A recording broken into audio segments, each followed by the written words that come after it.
En fait, ça c'est le bracelet de naissance de Laura. Et ça c'est le bracelet quand elle est décédée, en fait, quand elle était à l'hôpital. Elle avait tout juste 22 ans. À 22 ans, Laura était une jeune femme volontaire, courageuse, travaillant avec son père sur les chantiers. Selon la police, elle est décédée sous les coups de son compagnon en mai dernier. Après une adolescence un peu chaotique, Laura s'était installée chez son père près de Marseille pour apprendre un métier. En janvier, elle fait la connaissance d'un homme qui lui fixe des rendez-vous tard le soir et sur lequel elle reste très discrète.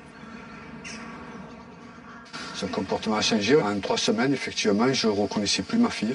Elle devenait plus distante, plus agressive. J'étais inquiet parce que je suis un papa, mais ça pouvait sembler aussi normal parce que c'est une jeune fille qui avait envie de vivre, quoi. Oui. Donc je me dis oui, c'est une histoire d'amour.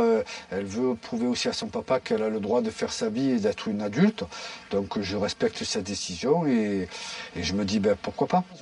Laura quitte le domicile de son père pour suivre son compagnon à Lyon. Jean-Jacques Bertin pense qu'il veut la couper de son entourage. Elle répond de moins en moins aux SMS. Jean-Jacques Bertin se rend à Lyon pour convaincre sa fille de rentrer sans succès. Il y retournera 2 mois plus tard à l'appel de l'hôpital. La police lui confirme alors qu'elle est morte sous les coups. Ce qu'on sait, c'est que c'est lui qui l'a frappée, c'est que c'est lui qui a pris la décision de quitter l'appartement et de laisser ma fille comme ça. Donc à aucun moment il a appelé les secours. Donc il a laissé ma fille agonisante, voire mourante. Est-ce que vous pouviez imaginer ça? Oui, on peut se disputer, mais de là à tuer une personne, non, je ne pensais pas que c'était possible. J'ai découvert un nouveau monde, Le féminicide, c'est-à-dire c'est le fait de tuer une femme. Mais de tuer une femme parce que c'est une femme.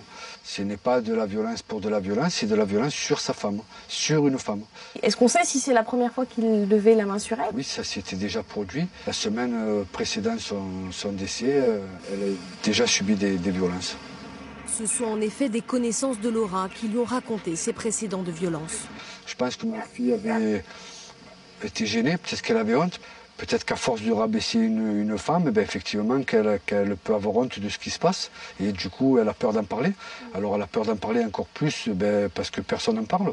Donc on se sent isolé. Et le fait d'être isolé, forcément, elle voyait peut-être cet homme comme son maître. Jean-Jacques Bertin a rejoint une association de lutte contre le féminicide. C'est devenu son combat. Ce qui m'indigne, en fait, c'est 2200 plaintes par an, 650 par jour. 650 par jour, sur 24 heures, c'est 25 plaintes à l'heure. Et ce qui me surprend, c'est qu'en fait, qu'on accepte, qu'on se voit la face et qu'on n'ose pas dire oui, ça existe. Et je pense qu'il faut vraiment se donner les moyens, il faut dire stop, il faut arrêter. L'enquête est encore ouverte. Après 2 mois de cavale, son ancien compagnon a été arrêté, à nouveau en train de frapper une femme, selon la police.